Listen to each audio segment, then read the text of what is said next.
Welcome to the Temple of Flame.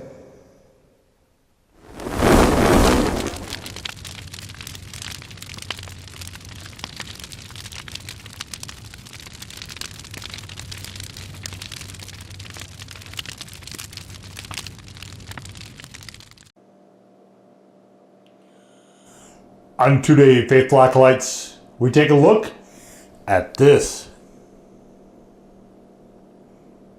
And what this is from Melinda's. It is the Louisiana Red Cayenne hot sauce. And lately, Melinda's has been making a big push.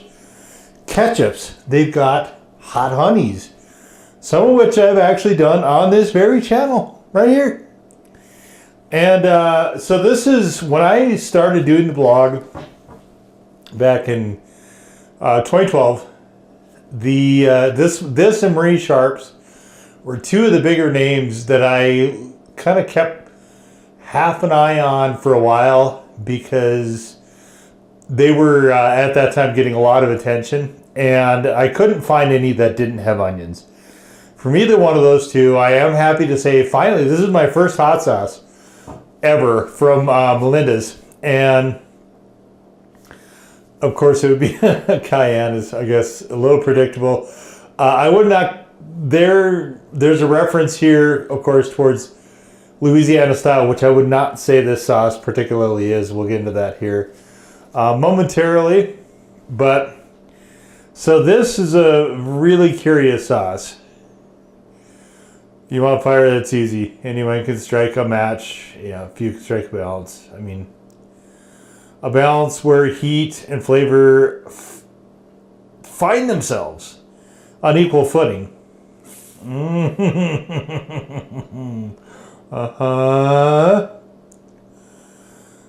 They're striking a perfect balance, except honestly, not really. Okay, this is interesting because it's saying eggs, sandwiches, gumbos, soups, and practically everything. The practically everything I think matters because to me that's kind of what they're trying to do, is go more towards an everyday style sauce.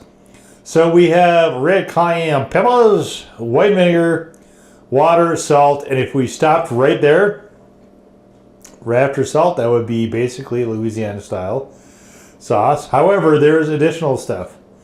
There is cane vinegar, I'm not sure what that is, sugar, garlic powder, and xanthan gum. So this definitely, you can see it is not watery even slightly like your normal Louisiana styles would be. This is a lot closer to the Cajun with the additional stuff in there. You can see it definitely has a this packaging I really like, actually. You can see it flows very. I have to. So if I don't do this is me now putting any pressure. It drips just one drop at a time. We obviously have a very pronounced xanthan gum shake here. Color looks good though. It's this really sort of, I guess, orangish red. Yeah, I mean, I think it's a good looking sauce. It is way too thick for a Cayenne style. So to me, this is way more of a Cajun sauce, and I don't know if they actually have a Cajun sauce, and that's why they didn't use that name. To me, this would be a Cajun style sauce with the additional stuff in it. But Cajuns tend to be, often they're thicker than Louisiana style, pure Louisiana style, but they're usually not this thick. This is almost as thick as ketchup. But with that aside, let's get on into it.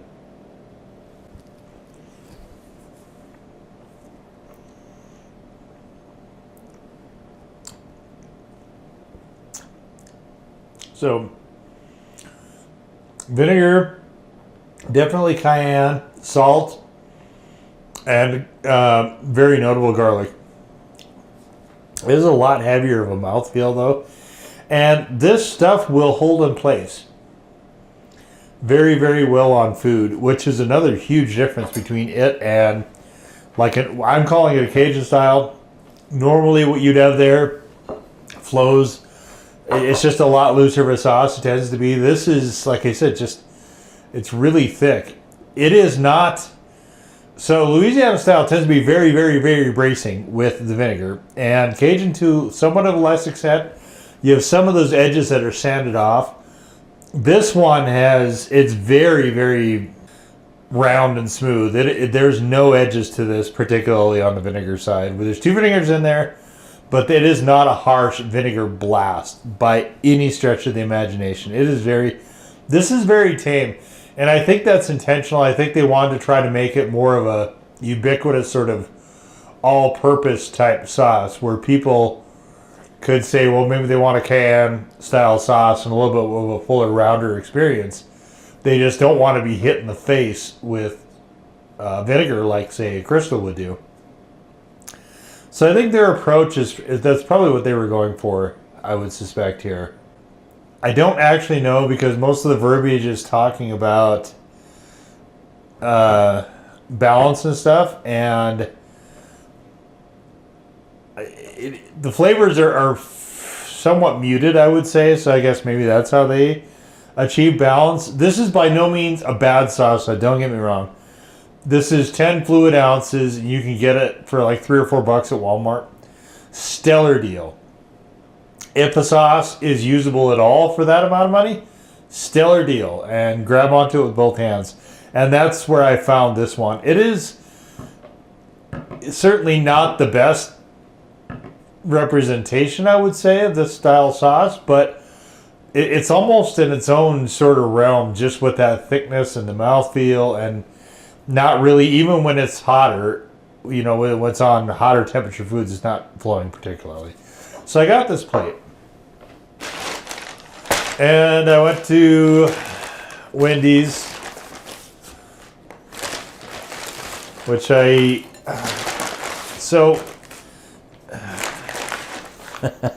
seems like every time I get fast food, I go on a rant, and I'm going to go on a rant again. So I went there because I thought, this reminded me so much of ketchup. I'm like, you know what? We need to get fries. And we're going to use it like ketchup. And I'll show you what I mean by it staying in place. So there's the stripes. Not moving. You could never do this with a regular Louisiana style. It's so watery, it would just run right away. But we're going to try this out as an actual ketchup. Just see how it goes.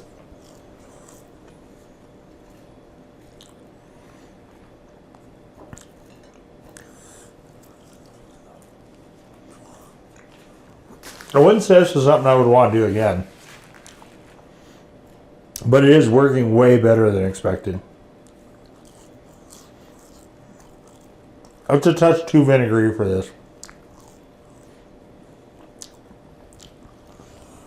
I mean, unless that's what you like.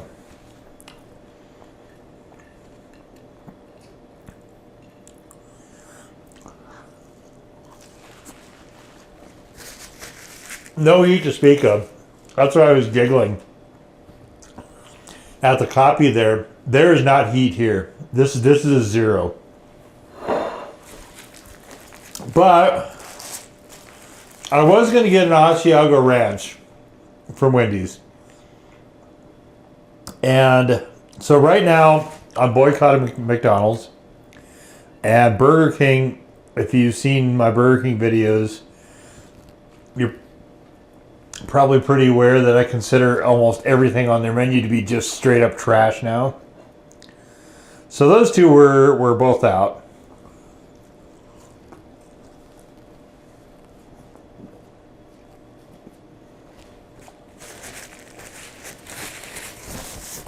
And I thought about Arby's again.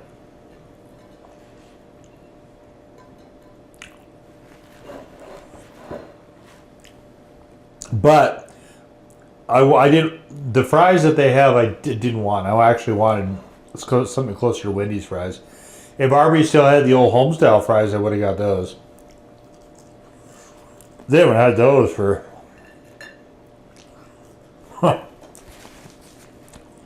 probably 10 years or better, I think, now at this point. I think they have crinkle cut now.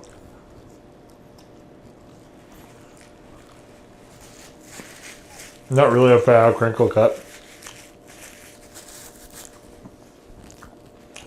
So anyway, I was like, okay, I want Wendy's fries.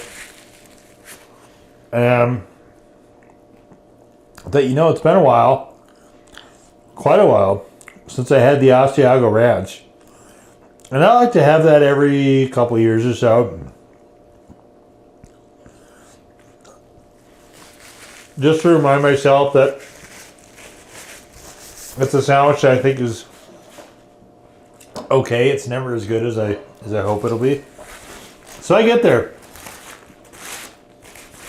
And I'm like, okay, I'm getting fries, and I'm getting...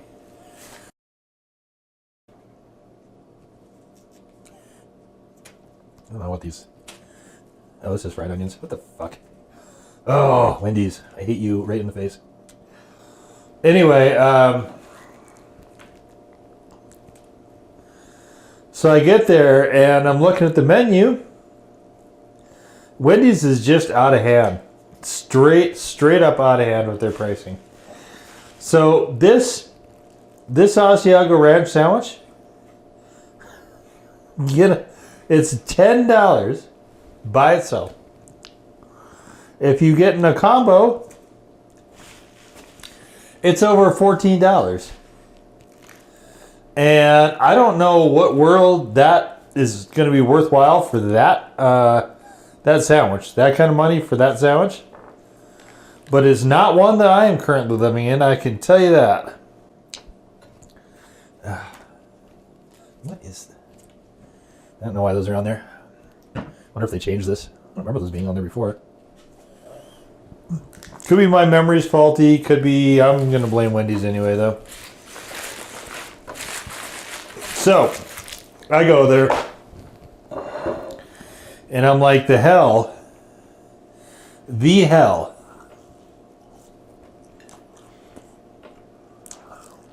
They still have the ghost pepper ranch. It is by no means a great sandwich. Here's what's funny though. They're asking me if I want regular or spicy. I'm like,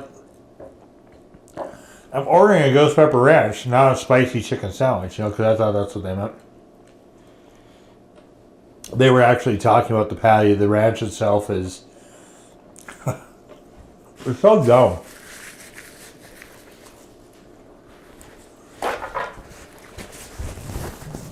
Everything is dumb right now. And it's all, the corporations that are owning all these fast food places. It's all them. All them. It didn't used to be like this.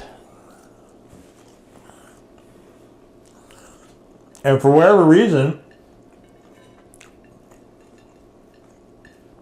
they're out there thinking we should all take less so that they can have more. Not because they're getting less, it's because they want more. And I'm like, well, if somebody should be taking less, it damn sure shouldn't be me. It should be them.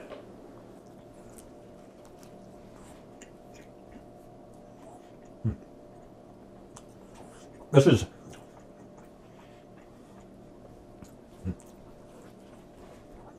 It's a touch salty, actually, with that.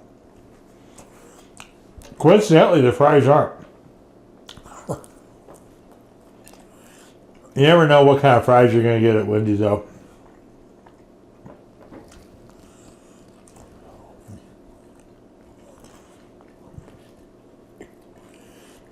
What's next? They're going to charge for salt.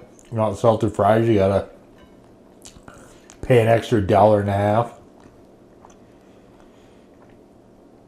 It's so stupid.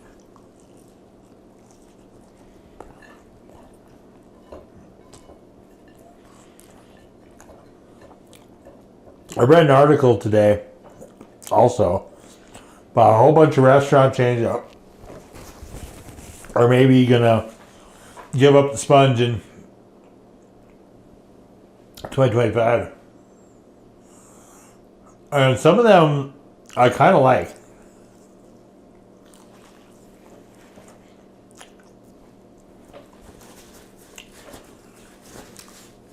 But they've been peddling non-standard food for a really, really long time. So they should go, I guess. Take all their stupid ass executives with them.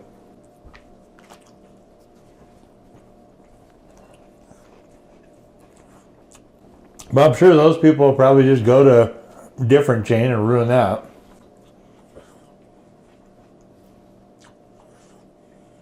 So, really the thing to do is there's so many cooking videos online, right here on YouTube, in fact.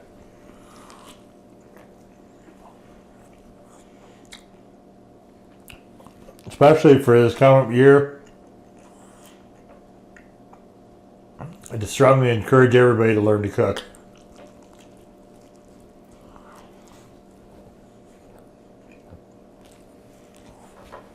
Look at this.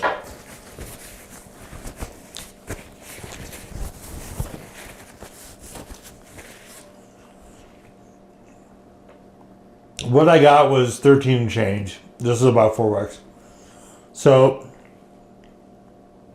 even at the sort of low-level YouTube channel that I do, this video costs at least $17 to film with that and with this.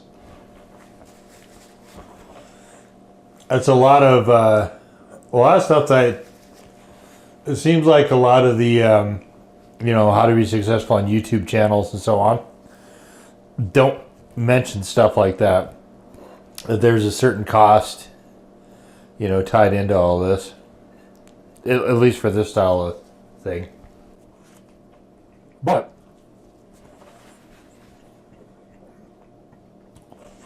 you can take it and watch some of the other cooking videos, how to make something, how to spice it up, and then come here for maybe some tips on what to spice it up with.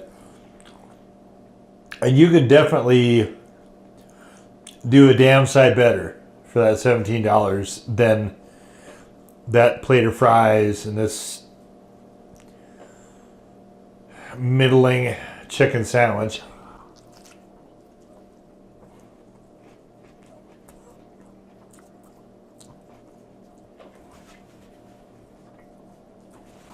Wendy's out of hand. McDonald's is crying because everybody left. It's like, well, no shit. You can't be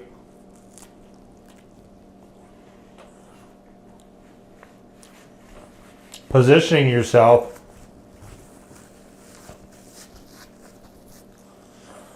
as the so-called best value and fast food and then be charging high-end prices. Especially with the crap they're shelling out. They're not delivering anything high-end there.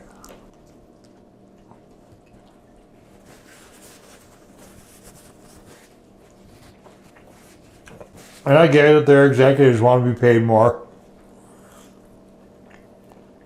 on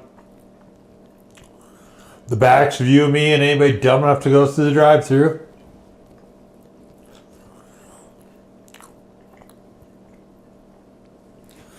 But it's they're not a luxury restaurant. They're not a luxury outlet. They're,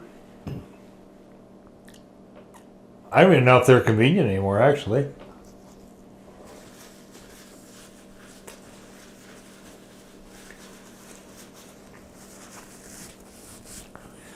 What are you getting for your money there?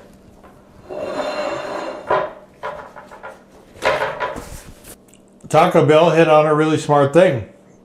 You go there, you're getting, yes, their substandard food, but you're also getting a little bump of nostalgia. People love nostalgia. They love rose-colored glasses. So in that context, but then they also, I could have got 2 of their gigantic combo box things and money left over. If I would have taken that same $17 and just went there instead of Wendy's. And, if I had a Mexican style sauce, I obviously would have, but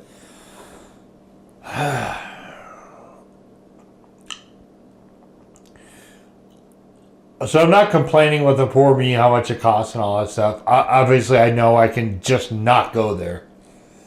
I'm 100% aware of that.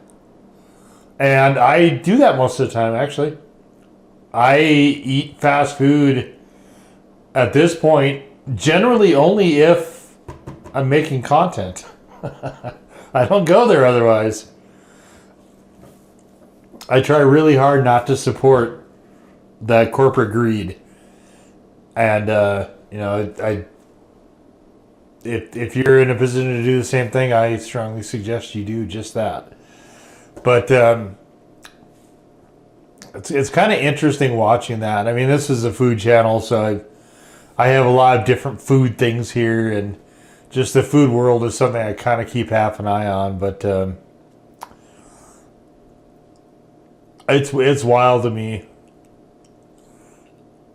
the way that stuff has kind of developed over time. And like I said, it didn't used to be like this. I've been around for a long ass time, and in that world in particular, and I will tell you very directly that this is something that only has sort of come to the fore during the previous incarnation of the incoming regime in 2025.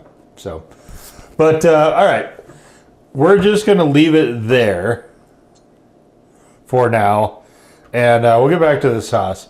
This sauce, it's very pedestrian. I guess that's the best way I can phrase it.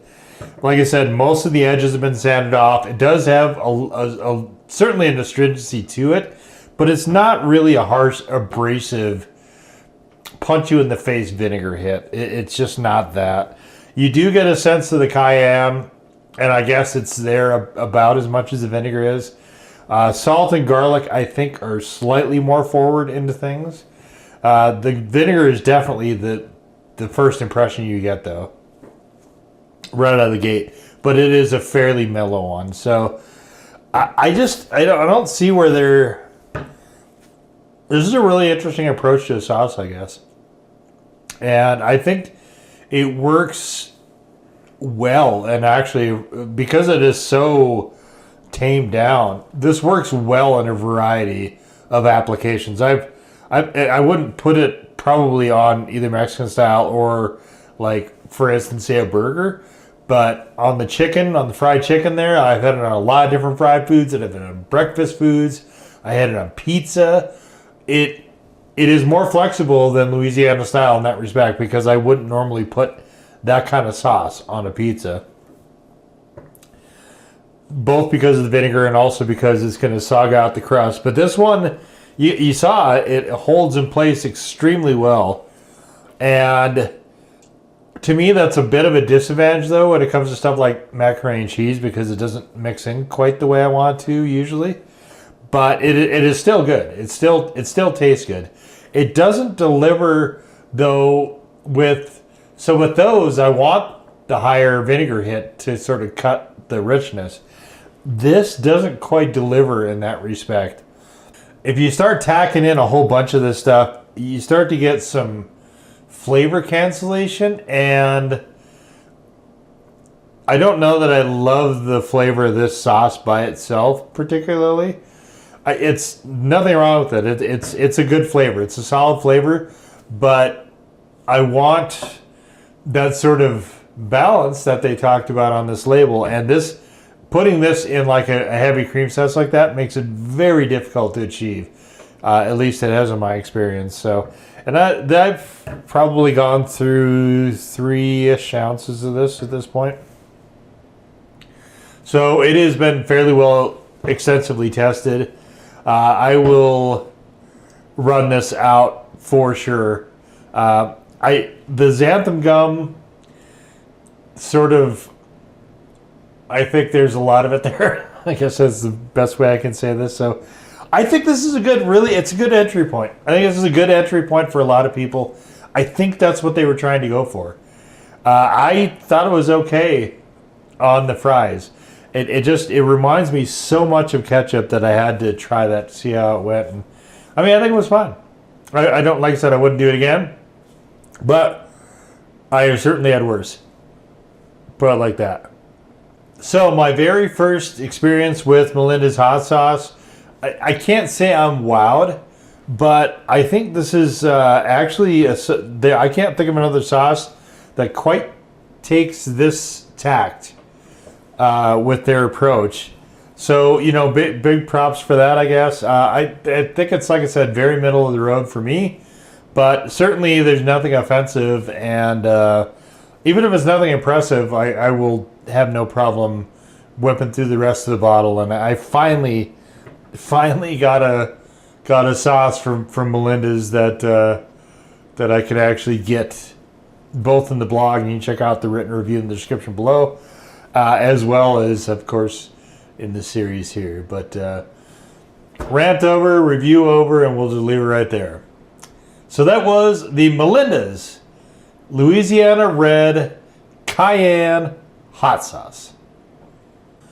Number 4. In peace, to serve the flame.